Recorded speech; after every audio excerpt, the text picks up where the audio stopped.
I've been serving champagne at special events for 3 years. It's decent money, better than retail, worse than anything requiring a degree I don't have. You show up, put on the black vest and white shirt, smile politely, circulate with trays of wine and tiny appetizers that cost more than my rent. Rich people talk around you like you're furniture. Invisible. That's fine. I'm good at being invisible. Been doing it since I was 6 years old. I work for Elite Events Catering, and tonight I'm working on the opening of a new exhibition at the Duncan Gallery. High-end gallery, expensive art, expensive people. Just another Thursday for me. Except tonight I saw something that changed everything. I saw a painting I made when I was 6 years old, being sold for $150,000. Have you ever seen something from your past you thought was lost forever? Share your thoughts in the comments. The gallery was packed. Opening night of Voices Unheard, outsider art collection. I'd read about it in the event brief. Art by unknown creators. Children, homeless people, self-taught artists. The kind of art rich people buy to feel cultured and compassionate. I adjusted my vest, picked up a tray of champagne flutes, started circulating. Smile, offer drinks, move on. A woman in a designer dress took a glass without looking at me. This collection is extraordinary, Victor. Victor Duncan, the gallery owner. 60-some, silver hair, expensive suit. He looked like money. Thank you, Margot. I've been curating this collection for decades. Each piece tells a story, and the provenance verified. Each piece comes with documentation of origin. Orphanages, group homes, street markets. I've spent years tracking down these works. Lies. I didn't know that yet, but I would. I moved through the crowd, offering wine, picking up empty glasses. Then I turned a corner and saw it. The painting. I stopped. Nearly dropped my tray. It was small, maybe 12 by 16, in watercolor and crayon on paper, framed in expensive-looking dark wood. The image was abstract. Swirls of blue and yellow, 2 figures, crude, childlike, one tall, one small, holding hands or maybe just touching. Hard to tell. It was the kind of painting a 6-year-old makes. But in the bottom right corner, barely visible, were 3 letters in green crayon. Angela, my mother's name, and in the top left corner, a date. Faded, but there, 5/12/2003, May 12th, 2003, my 6th birthday. My vision blurred. My hands started shaking. I made this.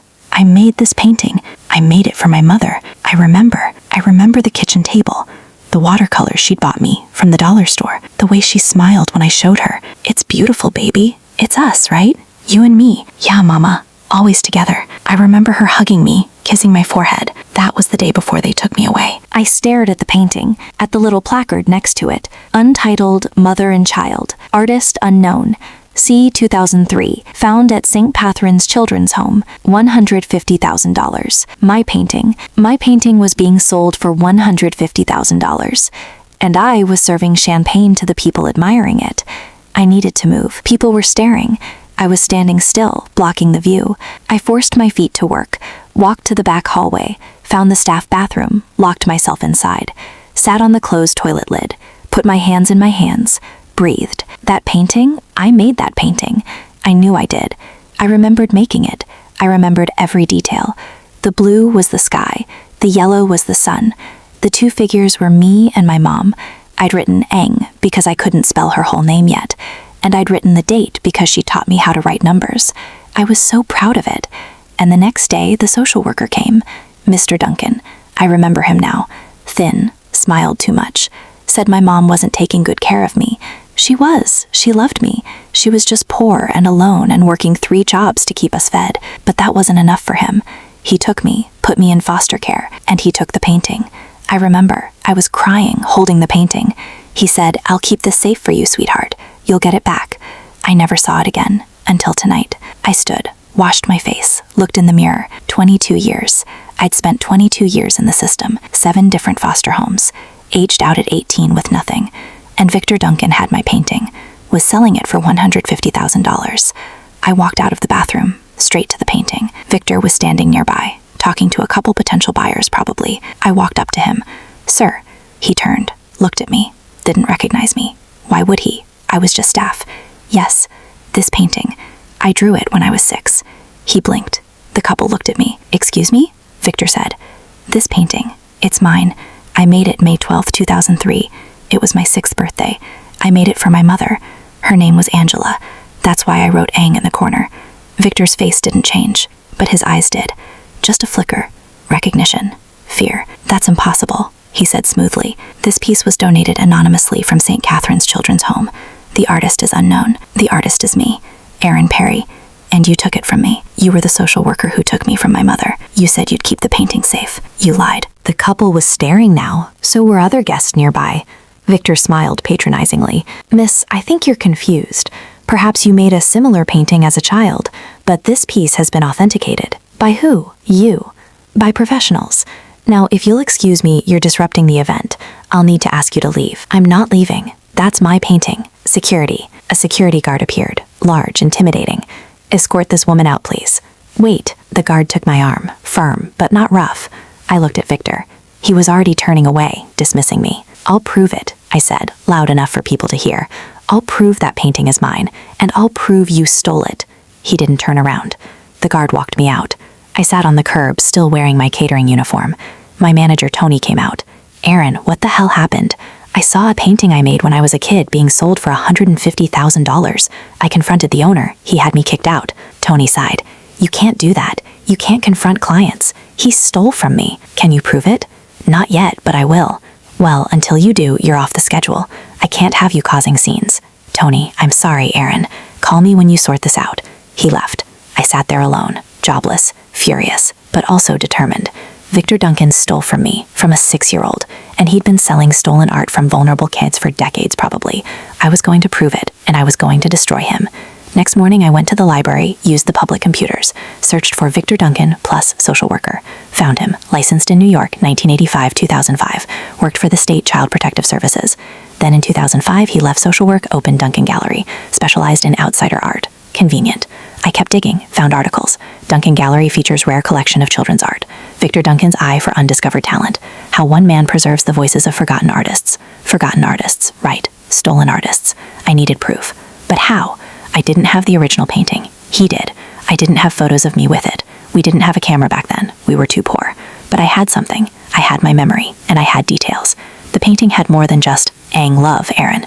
If that painting was really mine, that writing would still be there, on the back, and Victor wouldn't even remember it. I just needed to see it. Prove it. But how? 2 days later, I called the Duncan Gallery, asked to speak to Victor. Receptionist, may I ask what this is regarding? I'm interested in purchasing a piece from the Outsider Up collection, the Mother and Child watercolor. Oh, wonderful. Let me connect you to Mr. Duncan. A pause. Then, this is Victor Duncan. Mr. Duncan, my name is Claire. I'm interested in the watercolor piece, the one with the mother and child. I'd like to examine it before making an offer. Of course. Are you a collector? My family is. I'm new to this. Do I have a budget of $200,000 for the right piece? His tone warmed. Excellent. When would you like to come in? Tomorrow, around 2 p.m.? Perfect. I'll have the piece ready for viewing. I hung up. Tomorrow, I'd see the back of that painting and I'd prove it was mine. Next day, I stood outside Duncan Gallery. I'd borrowed clothes from my roommate. Nice blazer, dress pants, big eccentric glasses. Looked like someone who could spend $200,000 on art. I took a breath, walked in. The receptionist smiled. Can I help you? I have an appointment with Mr. Duncan, 2 p.m., Claire Pine. I made up the last name on the spot. Of course, one moment. She called back. Moments later, Victor appeared. He looked at me. For a second, I thought he'd recognize me, but he just smiled, professional, welcoming. Miss Pine, pleasure to meet you. Thank you for seeing me. Of course. You're interested in the mother and child piece? Yes, I'd like to examine it closely if that's all right. Absolutely. Follow me. He led me to a private viewing room, small, well-lit, a table in the center. The painting sat on an easel, under soft lighting. My painting. My chest tightened, but I kept my face neutral. Beautiful, isn't it? Victor said. There's something haunting about it. The simplicity, the emotion. It's remarkable. May I? I gestured toward the painting. Please. I approached, studied it up close. The blue and yellow swirls, the 2 crude figures, the letters Ang in the corner, the date. The provenance says it was found at St. Catherine's, I asked. Yes, 2003. A staff member was cleaning out old sewerage, found several pieces by children. This one stood out. Liar. May I see the back? He hesitated. Just a flicker. The back? Yes, I like to see the full piece. Sometimes there are marks, signatures, things that add to the story of course. He carefully lifted the painting off the easel, turned it around. The back of the frame was sealed, brown paper backing. It's been professionally framed, he said, to preserve it. The backing protects the original paper. I understand, but I'd like to see beneath it before I make an offer. That would require removing the backing, which could damage. I'll take that risk. I'm serious about purchasing, but I need to see everything first. He studied me, calculating. Very well. Let me get my tools. He left the room. I stood there, heart pounding. This was it. If my writing was on the back, he'd see it and he'd know I was right. But would he admit it, or would he destroy the evidence? Victor returned with a small toolkit. He set the painting face down on the table. Carefully, he began removing the tiny nails holding the backing in place. I watched, silent, barely breathing. He peeled back the brown paper, and there it was, the back of the original watercolor paper. Faded, yellowed, but visible in green crayon. Childish handwriting. For Mama, love, Aaron. Victor went very still. I leaned closer. What does that say? He didn't answer. It says, for Mama, love, Aaron, I said. Doesn't it? He looked up at me. Really looked. Recognition dawned. You're the girl from the opening, the caterer? My name is Aaron Perry, and you took me from my mother 22 years ago. You took this painting from me. You said you'd keep it safe, and now you're selling it for $150,000? This isn't. My name is on the back. Love, Aaron. That's me. This is my painting. You can't prove that. I just did. My name, right there. Love, Aaron. He stood, stepped back. Lots of children are named Aaron. This could be anyone's. May 12th, 2003, my 6th birthday. I made this for my mother, Angela Perry. You came to our apartment the next day. You said she wasn't fit to take care of me. You took me, and you took this painting. I was crying. You said you'd keep it safe for me. His face had gone pale. I don't know what you're talking about. Yes, you do. You need to leave. I'm not leaving. That's mine. You stole it. I acquired it legally through proper channels. You stole it from a 6-year-old. Get out, or I'm calling the police. Good. Call them. I'll show them the back of the painting, my name, my mother's name, the date, and then I'll tell them how you were my social worker, how you took me from my mother and took this painting the same day. That doesn't prove theft. It proves you lied. You said the artist was unknown, but you know exactly who the artist is. Me. And I guess you've been profiting off stolen work from children for years. You have no proof of that. Not yet, but I'll find it. Security. The same guard from the opening appeared. Victor pointed at me. She's trespassing. Remove her. I grabbed my phone, took photos fast. Of the painting, of the back, of the writing. The guard took my arm. I have proof now, I said to Victor, and I'm going to expose you. He said nothing, just watched as I was escorted out. But I saw it in his eyes. Fear. That evening, I sat in my tiny apartment, staring at the photos on my phone. My painting, my name. I had proof it was mine. But what now? I couldn't afford a lawyer. I didn't know how to fight someone like Victor Duncan. I Googled art deaf journalist, found a name, Jody Coleman, investigative journalist specialized in art fraud, forgeries, stolen works. I found her email, sent a message. Miss Coleman, my name is Aaron Perry. I have evidence that Victor Duncan, owner of Duncan Gallery, has been stealing and selling artwork created by children in foster care. I can prove one of the pieces currently for sale is mine. I'd like to speak with you. I hit send. Hoped she'd respond. 3 days later, Jody called Aaron Perry. Yes, this is Jody Coleman. I got your email. Tell me everything. I did. Start to finish. The painting, Victor taking me from my mother, the promise to keep it safe, finding it at the gallery, the writing on the back. Jody was silent for a moment. Then, do you have photos? Yes, of the painting and the back with my name on it. Send them to me now. I did. Another pause. Aaron, I've been investigating Victor Duncan for 2 years. Besides the overpriced items due to the story he tells, I suspected he was acquiring works unethically, but I couldn't prove it. This is the proof I needed. So you believe me? I do. And I think you're not the only one. I think there are other children whose art he stole. I need to find them. How? Records. I'll request documentation of every piece he sold. Cross-reference with foster care systems. Find the kids, now adults, and ask if they recognize their work. Will that work? It might, but I'll need your help. Are you willing to go public with this? Yes. It won't be easy. He'll fight back. He has money, lawyers, reputation. I don't care. He stole from me, from kids who had nothing. He needs to be stopped. Okay, let's do this. Jody worked fast. 2 weeks later, she found sales records from Duncan Gallery via state grants and audits, found over 200 pieces of outsider art sold in the past 20 years. She cross-referenced, found patterns. Many pieces dated from 2003 to 2005, when Victor was a social worker. Many were labeled found at children's homes or acquired from estate sales of former foster children. Jody started making calls. She found 5 people who recognized their childhood artwork being sold by Duncan Gallery, 5 people who'd been in foster care, 5 people Victor had been the caseworker for. One of them was Gary. Jody arranged a meeting, me, her, and Gary.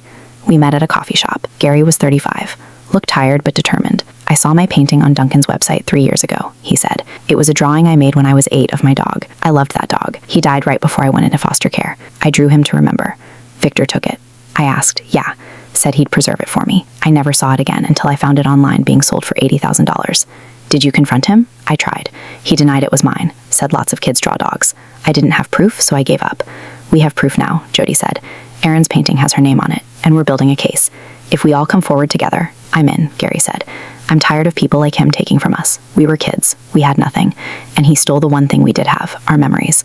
I reached across the table, shook his hand. Thank you. 3 weeks later, Jody published her article, Stolen Childhoods: How One Gallery Owner Profited from Foster Children's Art. It went viral. She laid out everything.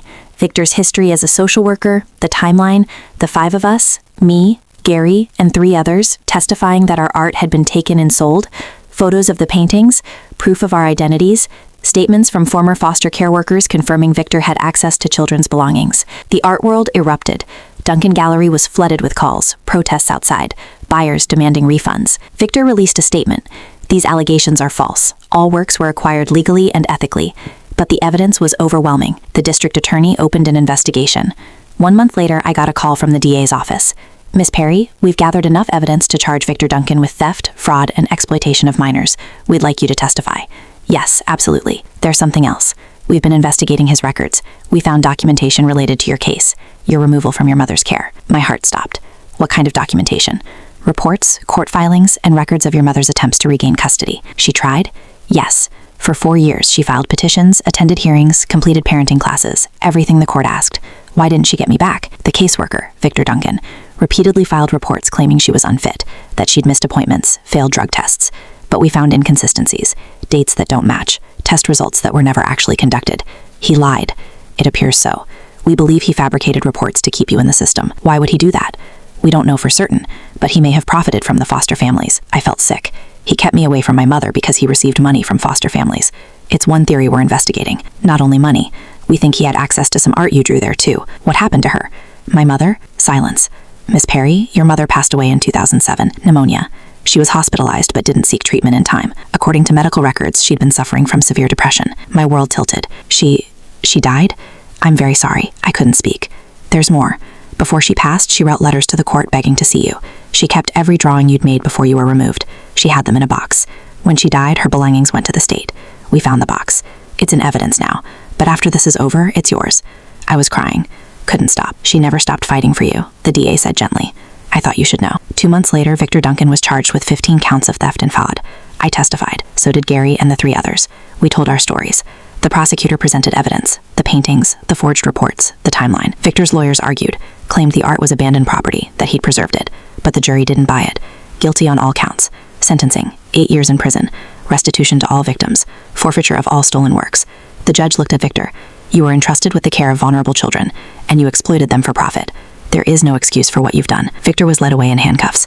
I watched him go, and felt empty, not triumphant, just sad. 3 months later, the DA's office returned my painting and the box of drawings my mother had kept. I sat on my apartment floor, opened the box. Dozens of drawings. Crayon, marker, watercolor, all from when I was 5 years old. And at the bottom, letters. Letters from my mother to the court. Please let me see my daughter.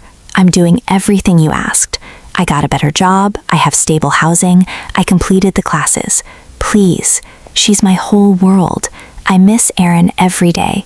I think about her constantly. Is she okay? Is she happy? Please tell her I love her. Please tell her I'm trying. I'm sick. The doctor says I need to rest, but I can't rest. I need to get Erin back. That's all that matters. The last letter was dated 2 weeks before she died. I don't think I'm going to make it. I'm too tired. But please, someone tell Erin I loved her. Tell her I never stopped fighting. Tell her I'm sorry I couldn't bring her home. I held the letter, sobbed. She loved me. She'd fought for me. And I never knew. Jody helped me find my mother's grave. Small cemetery, modest headstone. Angela Perry, 1975, 2007. Beloved mother. Someone had paid for it.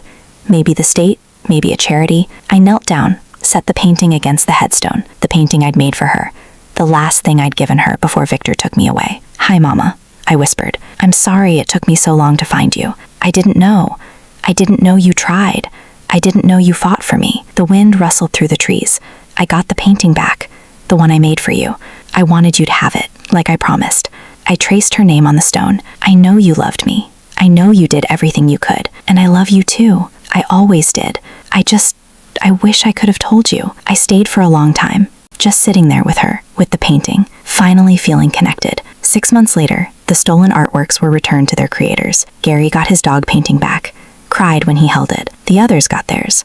Some sold them, needed the money. Others kept them, needed the memory. I kept mine, hung it in my apartment where I could see it every day. A reminder of my mother, of the love she had for me, of the fight she fought. Jody's article won awards. Laws were changed. More oversight, more protections. Gary and I stayed in touch, became friends. Sometimes we met for coffee, talked about our childhoods, our mothers, the system that failed us, and we talked about healing, because that's what we were doing, finally healing. I don't work in catering anymore. After the trial, the restitution from Victor's assets was divided among the victims. My share? $80,000, enough to change my life. I went back to school, enrolled in an art therapy program. I want to work with foster kids, teach them art, help them process trauma. 3 years ago, I walked into a gallery to serve champagne. I saw a painting, my painting, being sold for $150,000. I could have stayed silent, stayed invisible, but I didn't. I walked up to one of the most powerful men in the art world and said, "Sir, this painting is mine. I drew it when I was 6. He said it was impossible, but I proved him wrong, and in doing so, I found my mother again. Not in person, she was gone, but in the painting, in her letters, in the love she'd left behind. And that was enough. It had to be. Which moment hit you hardest? When Erin saw the painting? When she discovered the writing on the back? Or when she learned her mother had fought for her until she died? Share your thoughts, your experiences with standing up to injustice in the comments below. If this story about stolen childhoods, a mother's love, and fighting for justice moved you, please hit that like button and subscribe for more stories about exposing the powerful, reclaiming what's yours, and honoring the people who loved us. Don't forget to click the notification bell so you never miss our next story. Thanks for watching, and we see you in the next one.